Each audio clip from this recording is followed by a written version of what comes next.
as pessoas têm o Brasil como sendo o Rio de Janeiro. Porque essas coisas acontecem, na maioria dos casos, só no Rio de Janeiro.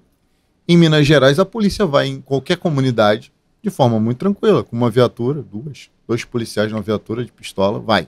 São Paulo, agora, com certas ressalvas, a polícia de São Paulo também vai em qualquer lugar.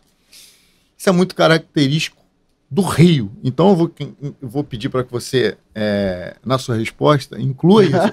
Por que no Rio? E não é no Rio agora, é no Rio desde sempre. Desde 1989, a polícia do Rio não pode ir mais em determinados territórios. Isso tem piorado muito, é verdade. Sem um grande aparato de guerra. Helicópteros. Eu não estou dizendo helicóptero, eu estou dizendo helicópteros. Blindados, às vezes 4 blindados, às vezes até mais, às vezes mais de uma força policial, com mais de 200 homens, e muitas vezes não conseguem chegar no alvo, que é o cabeça, como foi aquela operação no Complexo do Alemão. Porque aí eu não sei como é que tu vai fazer para fazer essa resposta. Eu acho que nem precisa ter resposta, né, Romulo? O nosso papel aqui é provocar, abrir. Provocar o pessoal a pensar, né? Não precisa necessariamente concluir, né? Acho que esse é o grande barato do Fala Guerreiro. Tem sido meu, pelo menos, assim. E eu sei que é de vocês também, porque vocês não querem impor nada a ninguém. Bukele, cara, eu tive em El Salvador 3 vezes, assim. 2 antes do Bukele e uma depois. A diferença é gigantesca, tá, Rafa? É gigantesca. Eu tive visitando, essa vez última, eu fui a um convite da Academia Internacional de Aplicação da Lei aplicação da Justiça da Lei, aplicação da lei, alguma coisa, esqueci agora, me perdoem, eu vou lembrar já. ILEA. E eu fui fazer um curso com a FBI, não sei o que e tal, relacionado à polícia comunitária. Esse foi especificamente para a polícia comunitária. Da primeira e da segunda vez, eu fui nas cadeias de El Salvador. Problema das pandilhas, das maras, entendeu? Um problema de migração gravíssimo, porque foi muito imigrante para os Estados Unidos. Depois eles mandaram muita gente de volta. Então, aquela criminalidade que estava nas ruas de Los Angeles, em outros lugares e tal. Você veio em San Diego, não foi? Na Califórnia. Então, você conhece bem aquela região ali. Os caras foram expulsos dos Estados Unidos. Eles já estavam nas calles, né, de Los Angeles e voltaram. E o crescente, assim, a criminalidade. Para tu ter uma ideia, você andava nas ruas de El Salvador, tinha em toda a loja um senhorzinho com uma 12 na porta. Fosse de que fosse. Uma loja de bala, tinha um senhor de 12. Uma joalheria, tinha um senhor de 12. Sequestro, meu irmão, era um negócio. Você tá na idade, meu irmão, é um absurdo, assim. Então era um negócio... Os caras tatuavam 18, meu irmão, que é uma das maras com mais poder lá e tal. Na cara. Gangue, né? As maras, as quadrilhas. Maras e pandilhas são as gangues, entendeu? De lá e tal. As facções, né? Se a gente puder dizer dessa forma.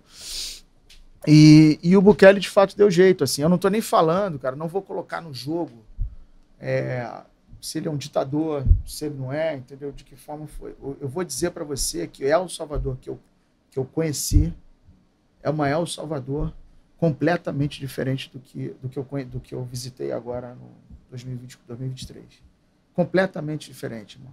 Você não podia andar nas ruas em El Salvador. Eu fui no rooftop, nos dias lá, era um programa para essa academia, né, de aplicação da lei. É uma academia internacional. El Salvador a localização geográfica para atender esse sul global que a gente está. Então, ali. Tem 6 no mundo. Todas elas capitaneadas pelo governo americano, com investimento americano. Estadunidense, né, para ser mais exato.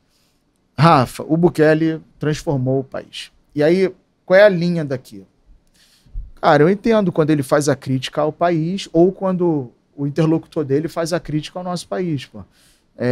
A gente vive numa chamada democracia que você elege os representantes, né? Então, uma democracia de representatividade. Se você elege o representante não tem ou mecanismos, ou coragem, ou orçamento, são vários, é mais complexo, né? Para tomar determinadas decisões, meu irmão, vai dar problema. E como é que a gente admite, e esse que é o ponto, a gente não ter a capacidade de dominar determinados territórios?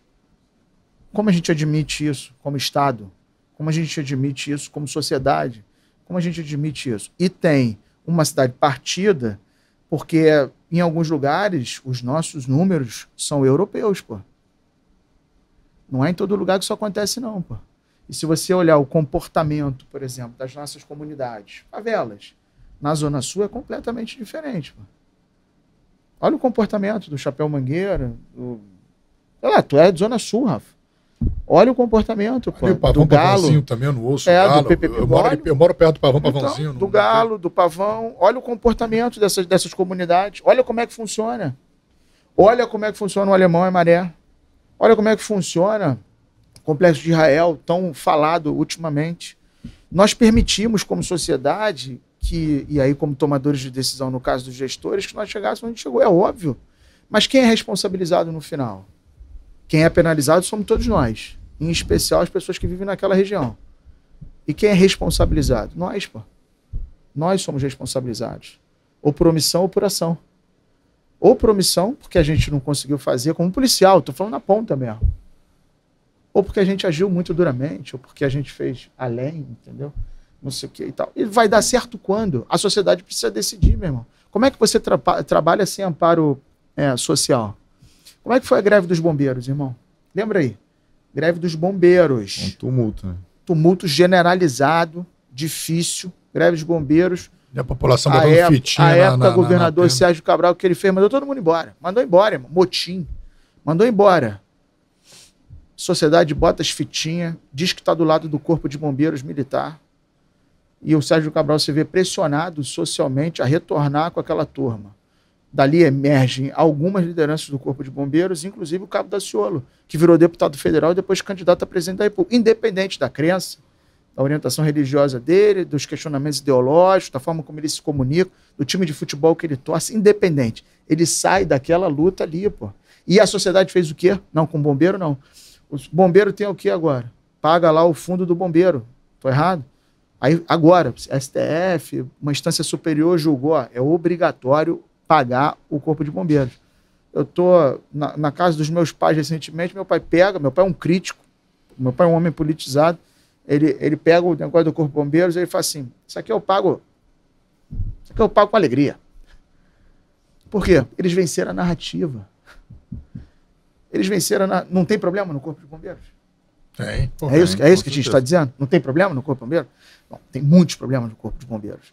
Mas eles venceram a narrativa e a forma como eles fizeram o contrato com a sociedade, independente da competência. O bombeiro tem competências que são distintas da nossa.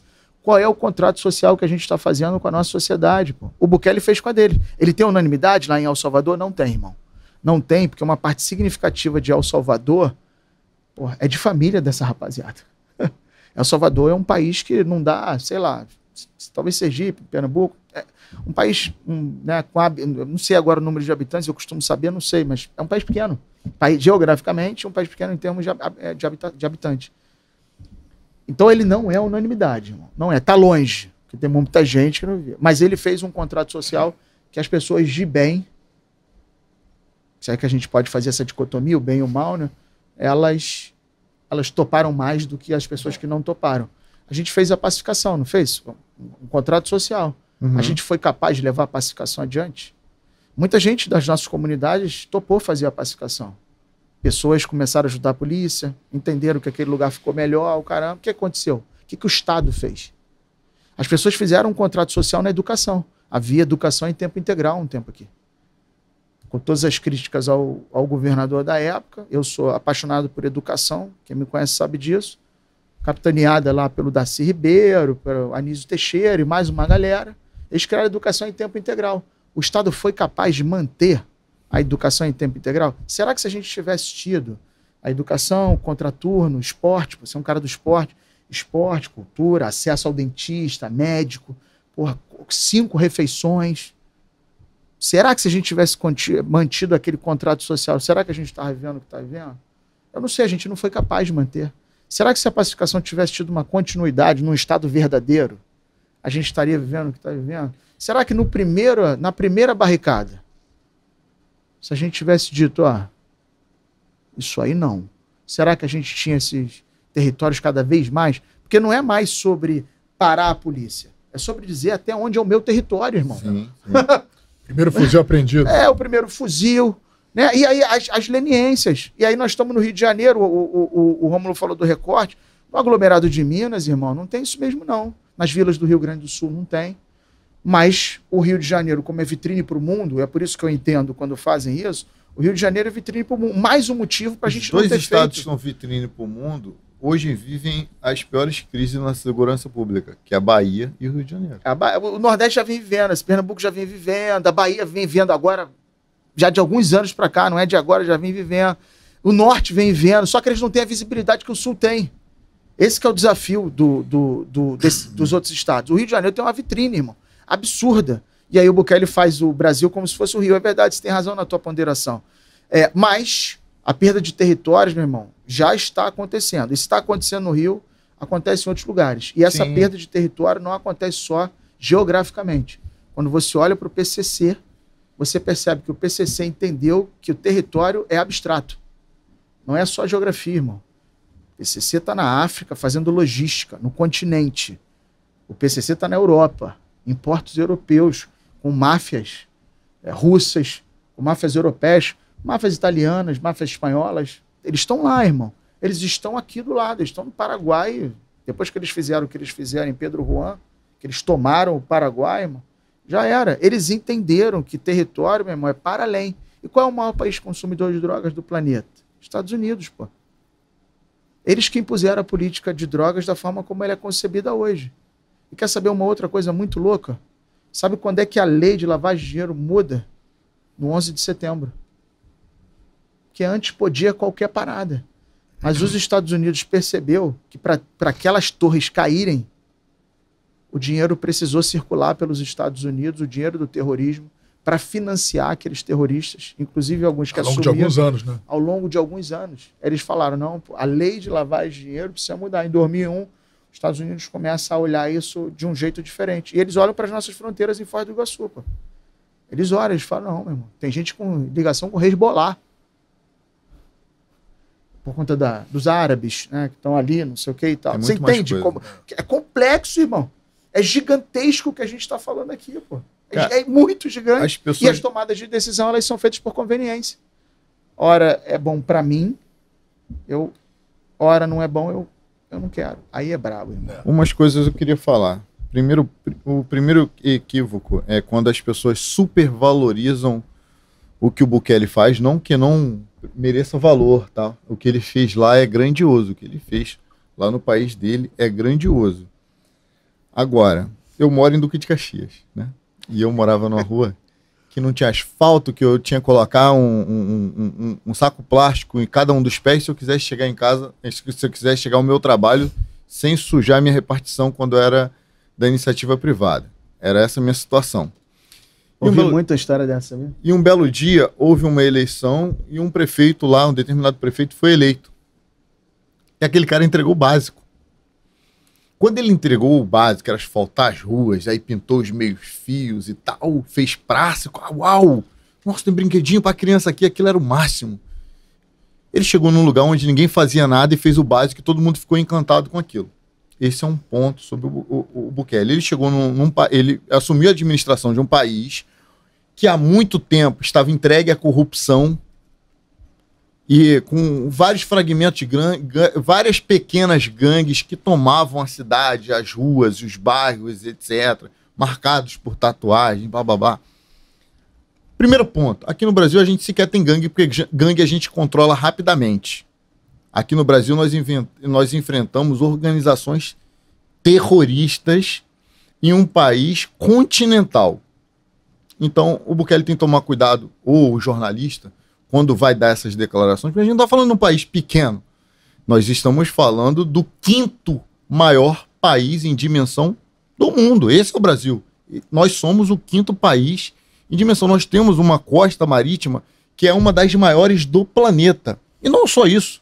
Nós temos o rio Amazonas, que ele corta o país inteiro e deságua no Oceano Atlântico.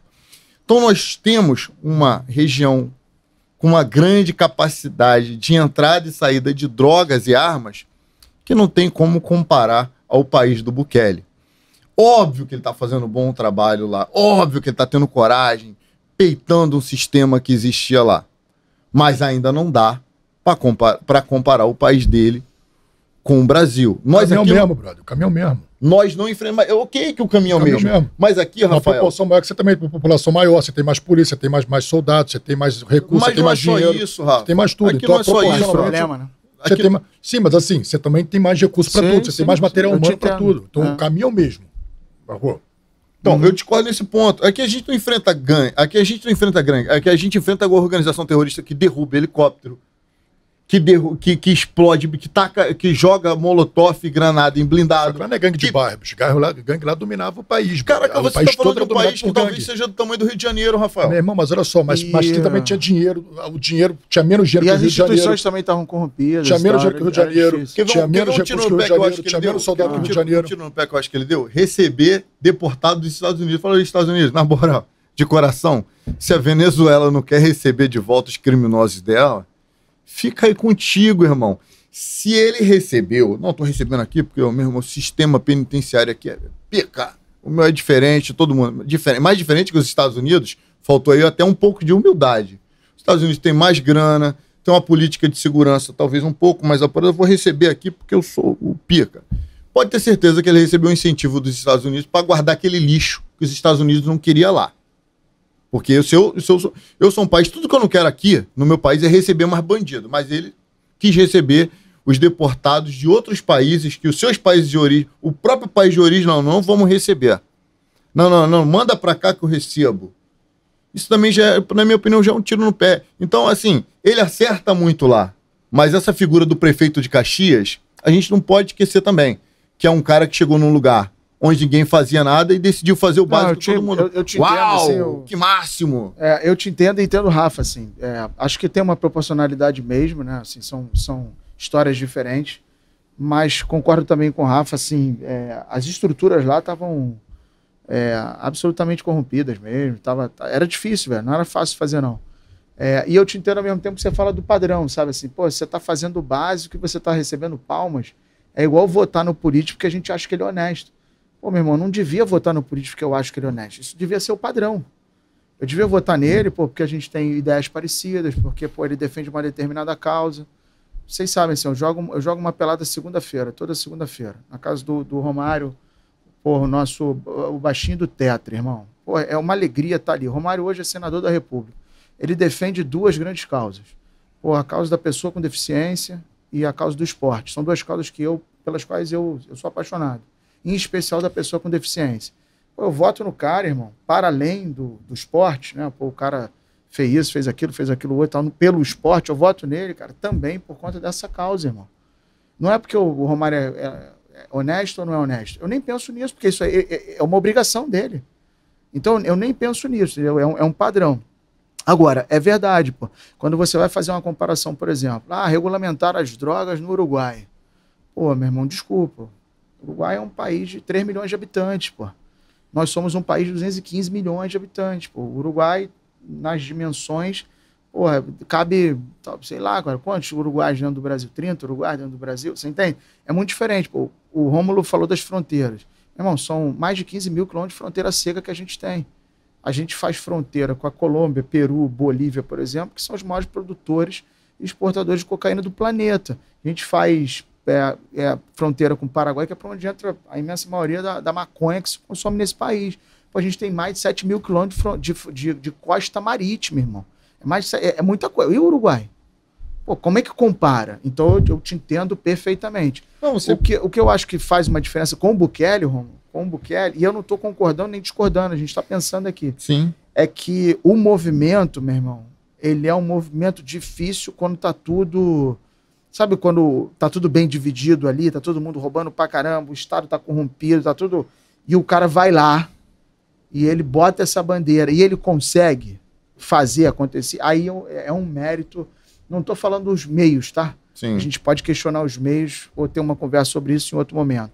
Mas não tô questionando os meios. Tô questionando a atitude e a capacidade que ele teve de fato, transformar um país que eu tive e não tinha condições de andar na rua e num país que você pode à meia-noite andar na rua tranquilamente, você não vai acontecer. Assim, quer ver uma coisa que é assim, que não pode, diferente. O sistema de saúde mudou, o aeroporto mudou. Tem uma coisa que não pode ser minimizada. Tem uma coisa que eu concordo muito. Uma coisa que pode ser minimizada é o seguinte: o Bukele não fez isso, ele não pegou uma turma de generais e policiais, colocou do lado dele e impôs o negócio à força. Ele fez esse movimento politicamente, o que é muito difícil e exige muita habilidade. Muito difícil. Esse processo foi ao longo de 10 anos. Quando apareceu o resultado pra gente, a gente achou que foi de uma hora para outra. Não foi. Foram ao longo de 10 anos que ele foi construindo uma força política, uma articulação política. As eleições lá do Congresso é dividida, né? Um ano é o presidente, 2 anos depois é o parlamento. Então ele conseguiu, no primeiro ano dele, ele não conseguiu fazer mudança. E aí ele se articulou politicamente para que o parlamento, para que ele tivesse a maioria no parlamento.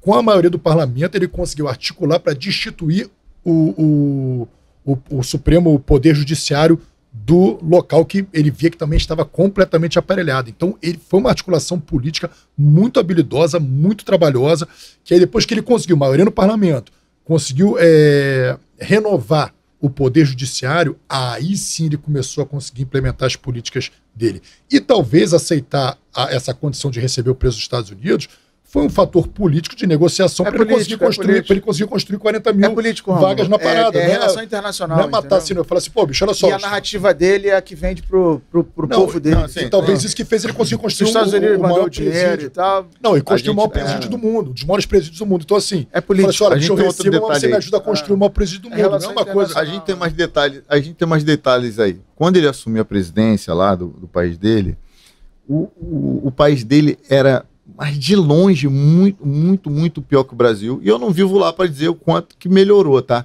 É óbvio que se eu chego numa casa imensamente imunda e olho pra pia cheia de louça e lavo a louça, aí já vai dar um outro visual na casa. Aí se eu varro a sala e organizo o sofá, já vai dar outro visual no sofá. Mas ele pegou um país muito pior que o nosso. Tava muito pior. Só que o que eu quero trazer a reflexão é que aqui a gente falou do Hezbollah. Ali na Tríplice Fronteira, o Comando Vermelho e o PCC se conectam, se unem ao Hezbollah, mas tem muito mais, tem a Al-Qaeda. O Fernandinho Beiramar, quando foi preso lá, 2000 alguma coisa, o Fernandinho Beiramar estava nada menos que com o Nego Acácio 02 da Farc, isso há mais de 2 décadas atrás. É essa a realidade que nós vivemos aqui. Aqui, nós não enfrentamos gangues, nós enfrentamos cartéis de drogas, né? E ouso dizer mais, nós enfrentamos narcoterroristas que se articulam além das nossas fronteiras. Os nossos narcoterroristas ou cartéis de drogas, PCC, Comando Vermelho, eles estão na Europa, eles estão na África, eles estão nos Estados Unidos, em Massachusetts, eles estão em New Jersey, eles estão em Miami. Não é a mesma coisa. Eu aplaudo muito o que o Bukele faz lá no país dele, é digno de muitos aplausos, mas ainda não há como comparar.